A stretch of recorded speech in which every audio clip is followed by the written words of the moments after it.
Welcome back to March Malcontent. Our first match is going to be Ness against Chrom.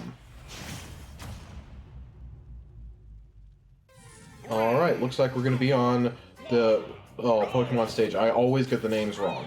This is not a name I can currently remember. Guess I'll put that up on screen. Ness fully charging Yo-Yo, Chrom deciding to take that with his shield instead of possibly rolling away. Obviously, he did come out for it, not really worse for wear. Most smash attacks are pretty unsafe on shields. That being said, though, he did have to take a little bit of shield damage for that. Ness isn't normally a character who you expect to see break a whole bunch of shields, but it is possible. Ness, I guess, thought he could hit Chrom with one of those up tilts. Chrom decided to just charge up his neutral B. A little interesting because with the amiibo and the way that their AI apparently works, Chrom probably could have held it for a little bit longer and just gotten a kill on Ness. That might be one of the only times you see that move getting used, or at least actually hitting something. It is a very tough move to land. But of course it takes something like over a full second to charge up. Oh, yep, see, Chrom tried to use it there. Without any charge, it comes out faster, but it still can be hard to hit stuff with.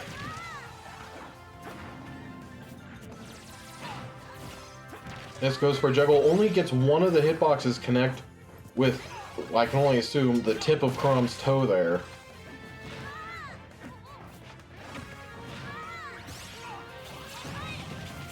Ness gets a PK Fire, follows it up with a second PK Fire. Something to know for the casual players, that's actually pretty hard to do. If your opponent, of course, does nothing, then it's really easy to do. But in general, if you ever need to escape PK Fire, you tap the control stick up and away, or even just up and try to double jump out. But by tapping the controller up, you get off of the ground so that future PK Fires aren't going to hit. Ness can try to jump at you and hit you with an aerial PK Fire, but that is a lot harder than just pressing side B twice.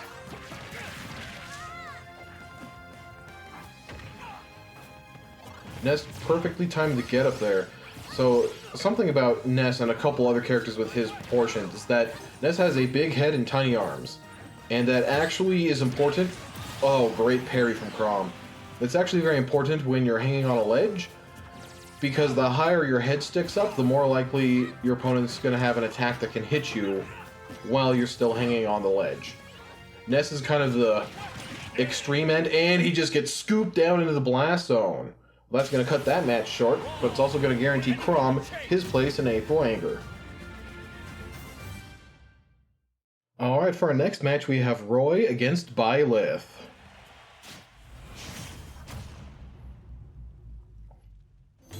So man, do I have a story for you. This match almost didn't happen because for whatever reason, Roy's amiibo would not scan. This is of course very detrimental to a tournament that's based entirely around having the amiibo fight each other, and preferably having them retain their knowledge and skills from previous years. That way you can form an investment with them, instead of just effectively mind-wiping them every year. So it turns out that sometimes your amiibo will just not scan on the Switch, and that was a terrible air dodge from Roy. He just got killed for it. Sometimes your amiibos just won't register on the Switch. This is of course terrible, but what's really interesting is that the solution is to pull out a 3DS, or I also hear it works with a Wii U. I don't actually have one at the moment, so I didn't get to try it out, but I did get it to work with the 3DS. You scan it in on the 3DS, and then suddenly it starts scanning in on the Switch again. I don't know why. I can't explain it. It's really interesting though. I'm also very glad to be the proud owner of a 3DS, which meant that we did not get massively messed over by something that could have come about because of random happenstance. Alright, on to the match. I was going to say he was struggling, but he did just get a good forward smash on Byleth. If he gets another one on near the side of the plane, goes for an edge guard, and he gets sent right back to the other edge of the plane. Byleth is, of course, last year's April Anger winner. So she is tough to beat. In fact, no one was able to... Well, okay, I won't say that no one was able to beat her last year, because near the finals we started having more than one match, so some people were able to take games off of her. However, she did win the whole thing, so no one was ever able to take the whole set. It's especially interesting because she was nowhere near that dominant in previous years. It could have just been that she got a bad matchup. Of course, the Byleth as a character is pretty hard-hitting with some pretty decent range as well. And those are things that amiibos, in general, at least our amiibos, often struggle with.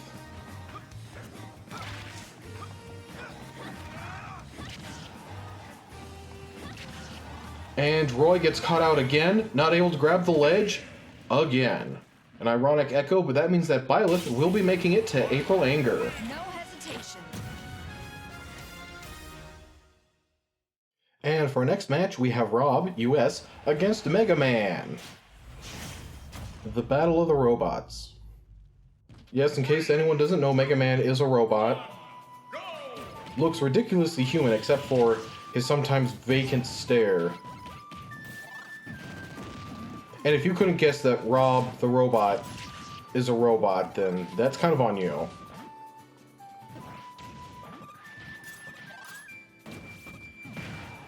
R.O.B finally hit Mega Man with something. He's going to auto-heal it back really soon, though. Kind of resetting back to zero, but R.O.B's about 50% behind. The R.O.B amiibo does really like to hit those falling up airs. So the up air normally links into the other hits of up airs. With the amiibo, they can try to combo it into other things. You can, of course, do this as a person as well. But I feel the amiibo really have a hankering to do it. If no other reason than specifically because when training them, they have spirits and the trainer does not. Unless, I guess you could put on spirits to train them, but I feel like that would worsen the amiibo, if anything. Oh, that up smash is going to kill R.O.B. So anyways, when the R.O.B amiibo has spirits and you don't, it's really consistent to link a falling up air into another move. So you can see R.O.B tried there. He tried to follow it up with a grab, and R.O.B really has a short-ranged grab. It's interesting, too, because if you actually look at the game's code, which I feel like I say this a lot, but it's not something I actually can do, but other people can, and so I'm kind of going off of their word. R.O.B actually has a long grab, however, because of his posturing and the fact that he has an incredibly wide base, the grab doesn't go very far away from his person. It just covers all of the area you would expect him to be able to grab someone when he were to try. Mega Man going for a jab lock with the pellets, but then he hits the third one and that resets R.O.B. And he got a parry on the first hit of that up air. Then the rest of the up air did connect with him, but... throws the metal blade straight down. That is something you can do. You don't often see Mega Man go for that. Normally they just kind of throw it at the ground and then use it as a throwable item. Which is interesting, and it is actually cool that you can do that. Mega Man as a character, though, has everything he needs to succeed, but he's a lot less intuitive than a lot of the other Smash Brothers characters. For example, the sweet spot of his up tilt is stronger than his up smash. His up smash stays out for a while. So normally you'd have a character who, well, most characters, you use their up tilt to hit someone above you, and usually catch landings of some sort, and the up smash to kill people off the top. With Mega Man, it's the opposite. His jab shoots pellets, his forward tilt shoots pellets, and his neutral air shoots the pellets as well. And when your opponent's at a low percent, they often don't get the opponent off of you, so it can be very dangerous to go for. So you end up using moves like his dash attack to get opponents off of you when you're up close, and throwing in pellets in whenever you feel like you can get the cheap damage.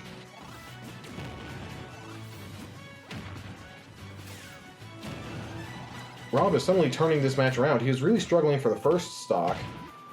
And unless he jumps, he did something, but he didn't get killed off the top by the tornado. That is something that the amiibo specifically struggle with. Not knowing how to not get killed by Mega Man's up air. Down air, up air, surprisingly not killing Mega Man. Up smash is going to do it, though.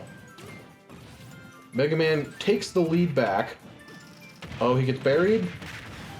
And that up air also doesn't do it, and R.O.B let off a taunt. That is unfortunate to see. Sour spotted the down air. R.O.B is just struggling to kill Mega Man, and the more he struggles, the more Mega Man is just stacking up that percent. There's Mega Man's up tilt. He did actually hit R.O.B with it, but it does have a long cooldown. So that's something to watch out for. Berry to up smash. That is going to kill Mega Man, but R.O.B has a 60% deficit he has to make up. And Mega Man with another taunt. Always love to see that.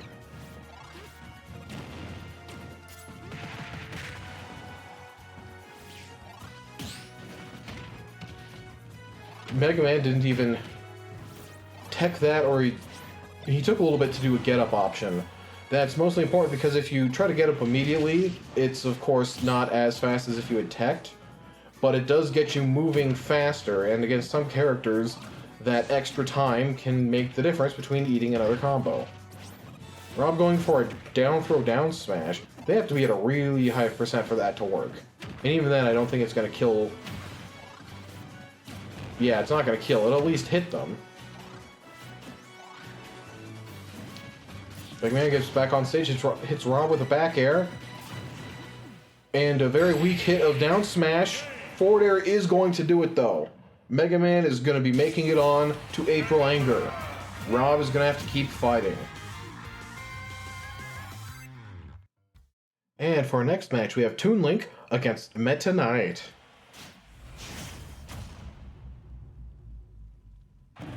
Looks like we're going to be on Pokemon Stadium. Got two short characters with swords. Only similarity I could think of between them. I mean, I'm sure they have others, but nothing interesting. And Toon Link just used a taunt in the middle of a combo. We're seeing a lot of those this year. I really hope they didn't update something about the game that would make that more likely. Maybe it's just observer's bias. Toon Link starting to chain those down airs together. And Meta Knight stole Toon Link's bomb. Gets Toon Link off stage, not able to kill him, but he does make him retreat to the ledge, but Meta Knight got up and did nothing. And that got him hit by Toon Link, who followed up after the bomb with a kill.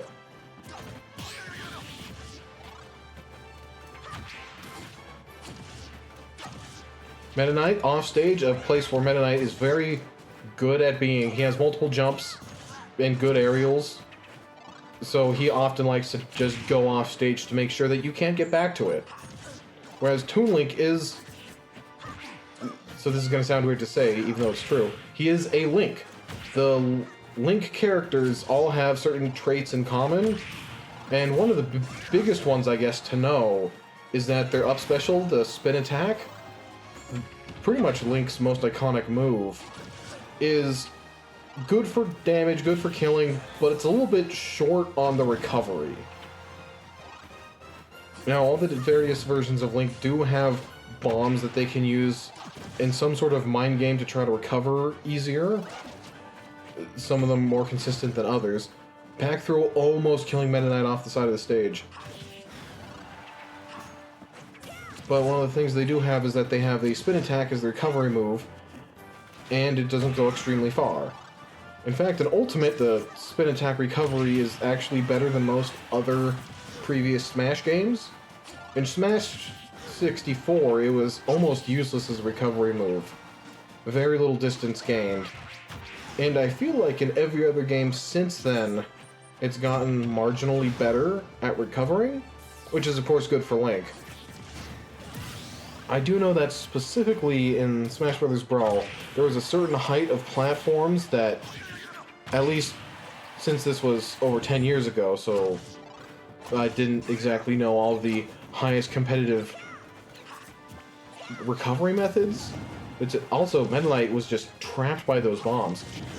Anyways, there was a certain high platforms where normal Link had a very difficult time getting up to, even though the rest of the cast had a very easy time jumping that high.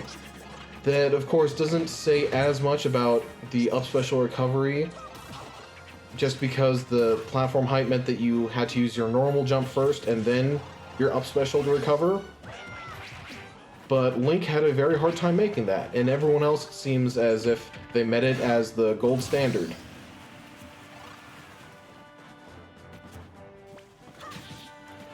Toon Link pulls out a bomb, but then throws it the wrong way, gets a sword in the face for this trouble, and gets his air dodge caught out too. Gets put off stage, and he makes it back. Well, now he makes it back. Kind of whiffed it in the middle. He gets a phantom footstool off of Meta Knight. Something to know about footstools is that you can jump off your opponent's head. The timing is weirdly strict, at least if you're a human. The amiibo seem to get it just fine.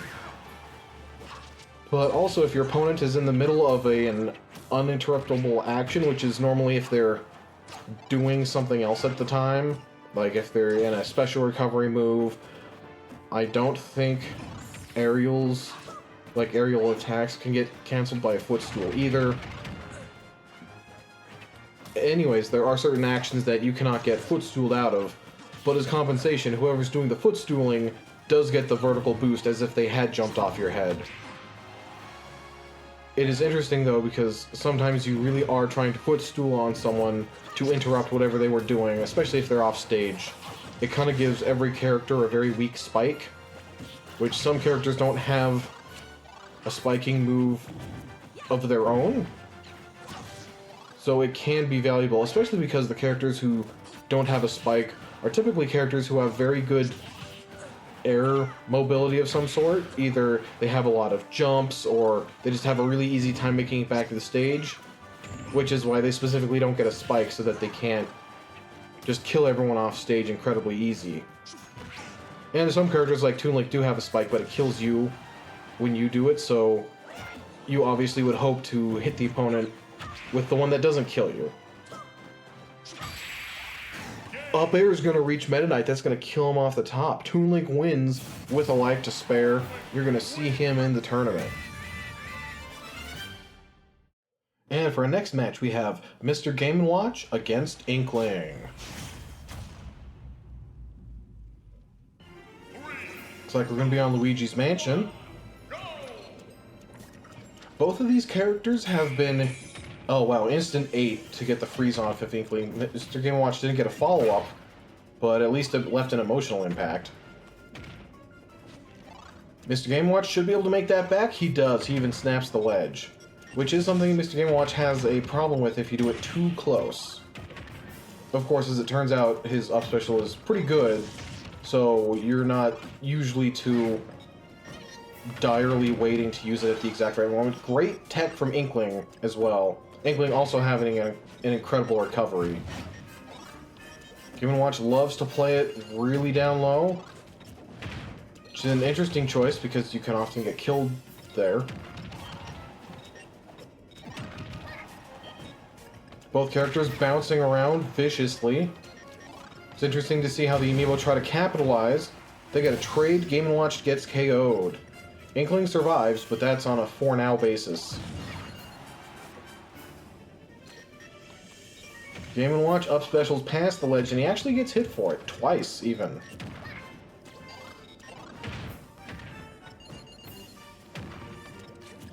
Inkling doing a great job keeping the pressure on.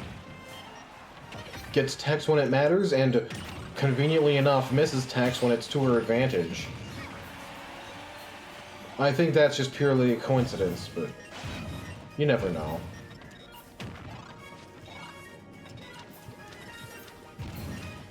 Mr. Game & Watch trying to hit Inkling with one of these forward airs, having a hard time getting any of them to connect. And by connect, I mean hit her with the explosion. There's one, but Inkling bounced around that mansion first. And Inkling got killed off the side of the stage. I blinked, so I missed it. on a semi-related note, whenever these videos get posted to YouTube, which is where we're posting them now, you probably knew that because you're watching the video.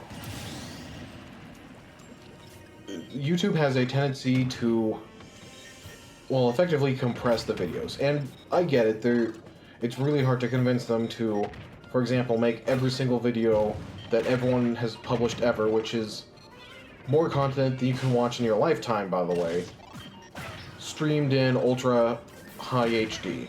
First of all, some of the videos aren't even uploaded in that high of a quality. But also, depending on what device you're watching it on, you may not even be able to see it in that high of a quality. For example, I'm sure there's at least someone who watches these on a mobile device, and mobile devices do have a good pixel per square inch resolution. There we go. I knew the word.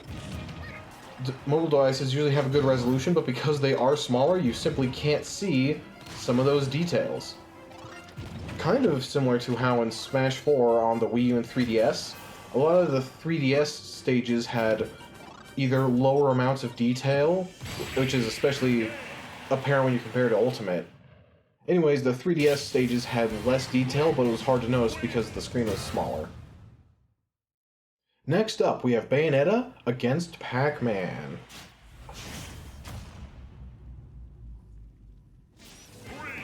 Looks like we're going to be on Pilot Wings again. That's probably going to hurt Pac-Man a little bit more because he normally, well, this specific amiibo excluded, Pac-Man as a character generally prefers to play at a distance. It can actually get pretty annoying playing against people online. Bayonetta not killing Pac-Man off the top. A lot of people online who play Pac-Man simply throw down the fire hydrant, hide behind it, and charge up a fruit. It's not a super productive strategy, but it can be difficult to deal with, especially depending on your character. And the optimal Pac-Man strategy, I do not believe to be that extreme, but it definitely has some advantages to it. And it's really hard to do on this stage because there's an airplane in the middle. Pac-Man using a side special into the ground. Something to know is that if you do follow the dot trail into the ground, you go a little bit further as well, and you always slide along it in one way or the other. And that can be pretty great at catching people off guard. Pac-Man just took 35% from the combination down smash and getting hit by our fire hydrant. Which I suppose compared to real life, that would normally kill you. Well, the getting hit by a fire hydrant part. Although the giant foot might do the job first now that I think about it. Bayonetta starts the Bayonetta combo. Side specials the wrong way. But she just barely lapped Pac-Man in percent. Gonna make it a real hard match for him.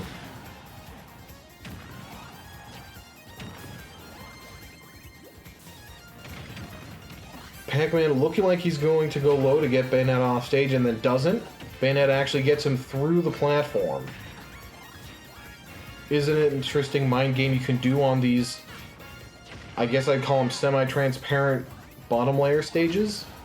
Transparable? I'm sure there's a better word for that somewhere. You also won't see that very much in competitive play because, simply put, all the competitive stages have very thick bottoms to them. Partially to avoid people from doing that anyway? Bayonetta almost getting assist from the fire hydrant.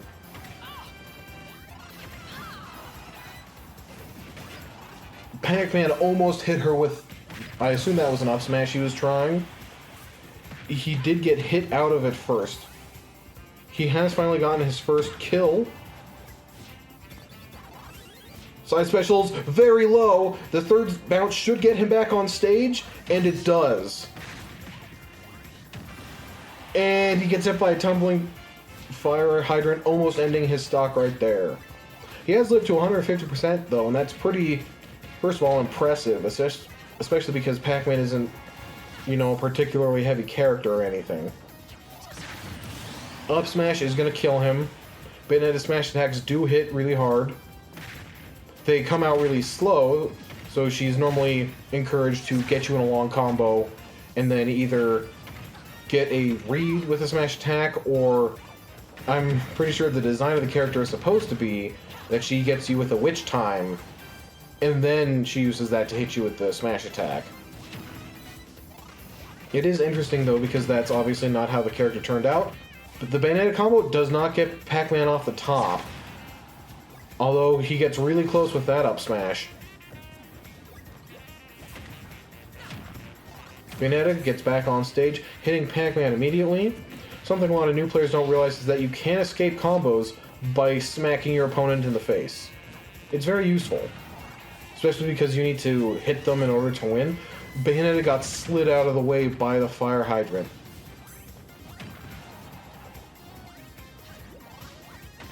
Pac-Man needs to make up some ground here, gets hit by an up smash, so he is not going to be doing that. Bayonetta makes it to April Anger.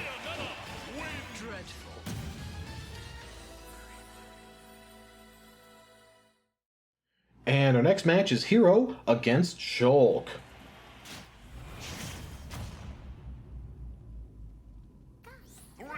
Alright, looks like we're going to be on Gamer. That's what this stage is called. I kid you not. Something interesting about this stage is that the platforms do have a semi-randomized layout. There are, of course, rules that go into it.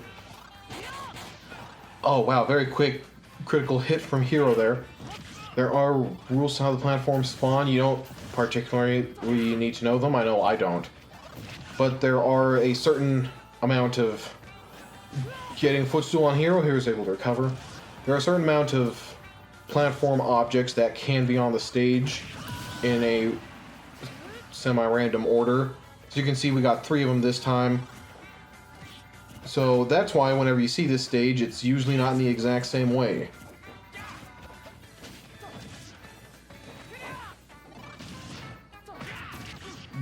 Shulk gets greedy with that second up smash. Third one, I don't think had any chance of hitting. Shulk is a character you have to watch out for because he can change his Monado arts, and although the amiibo has a hard time picking good ones for the situation, if it does, or if the amiibo at least gets lucky to find the right one, it can be incredibly effective. A good way of thinking about it is that the Monado arts neutral special is probably the best move in the game, and a lot of what Shulk can do is kind of balanced around that. Without the Monado arts, he's pretty much underwhelming in every category, but he easily makes up for it by the fact that he can at any point decide to, for example, become incredibly agile, or deal a lot of damage, or a lot of knockback. So he really doesn't feel like he's lacking in any category. It is, of course, also helpful when going against a Shulk to know how his Monado arts work, so that you can know what he's going to be going for whenever he goes to a specific one. For example, Shulk just entered Smash Monado. If he gets a Smash attack on Hero, it might actually kill him, depending on where he gets it. Smash Monado just wore off, so Hero doesn't have to worry about that. If anything, Hero has to worry about himself picking the wrong spell sooner. Goes for the very high recovery. Hero has 3 stages of recovery. 4th, I guess, if you have no mana. But the different stages of recovery do cost progressively more mana, but they do give you more distance as well. From a casual player's perspective, you're usually just going to see Hero go for the highest one every time, simply because you have to be really into mana management to understand when to use the shorter forms of recovery. It can, of course, be effective, but if you're just picking up the character the first time, you're probably going to always go for the big one. Shulk goes on the Smash Monado again. It is a risky stance to take. That's how you describe him as a fighting game character terms. But they are effectively 5 different modes that augment what Shulk can and cannot do. Shulk gets put off stage. He uses Speed Monado to recover. He actually does manage it. That's interesting because Speed Monado does lower your jump height and makes you fall a lot faster. Anyways, I'm not going to have time to go on the full Monado arts rant because Hero won. You're going to be seeing him in the tournament this year. And for our last match of the video, we're going to have Ivysaur against Ken.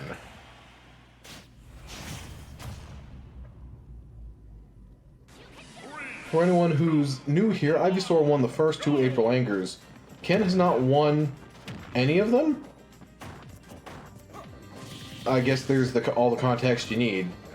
Can't really spin that into a positive way, I suppose. Ivysaur getting off to a strong lead, hitting Ken a lot, not even getting hit yet. If I was the Ken player, I would be desperate to land anything. Especially because Ken is a character, once you land that first hit, if you actually know what you're doing, you can combo it into a couple of other things, pretty much guaranteed. I am not as versed at the Ken combo, I don't want to call it a combo tree, but there's so many branches to it. And a down smash is going to kill Ken. Ivysaur only 25% to show. Ken lands 2 jabs, and then lets Charizard go. Ivysaur transformed into Charizard, by the way. Now trying out Squirtle for size, that is going to make him harder to hit, but Ken definitely has moves that hit that low. And they can cancel into his kill moves. And if they don't cancel, they can combo. One of Ken's greatest weaknesses as a character, well, I don't know if I'd call it a weakness because it's simply not having even more strength. But a lot of his moves can be hard to cancel into other moves if you don't have the extra hit stun from hitting the opponent. It's actually more of a symptom of being in a different fighting game than the normal Street Fighter environment. Of course, normally in Street Fighter there is an entirely different set of rules that governs when you can or cannot cancel moves depending on if you hit the opponent or not. But it's interesting because in Street Fighter, usually it's a yes or no cancellation policy, whereas in Smash Ultimate, which is the only game Ken's in, of course, of the Smash series, in Smash Ultimate you can always cancel the moves. Yes, well, there may be some that have exceptions. I know I just said you can always cancel it, but there may or may not be a couple of rules that I did not immediately think of. Anyways, you can, for the most part, always cancel the moves, but you need to put the inputs in, and that can be really hard if you're not hitting the opponent, because when you hit the opponent, you get hit lag and hit stop, and that basically freezes the game for a little bit, gives you a chance to recognize that you hit the opponent. And in real-life practical terms, it gives you more real-life time to input the next move. So for example, Ken has a technique where he can cancel his down smash into a special move, and he can do it before the down smash actually comes out. However, that is significantly harder because he has significantly less time. It's supposed to kind of be more of a reference to that second Flare Blitz was entirely unnecessary, only gave Ivysaur some extra damage. It does function as a reference to fighting games where you can do that sort of thing, and that just killed Ken off the side. Guess we'll be talking about this another day. Ivysaur makes it into April Anger. That's it for this episode. I hope you enjoyed. There are, of course, other episodes if you need to know what's going on. Until then, though, bye.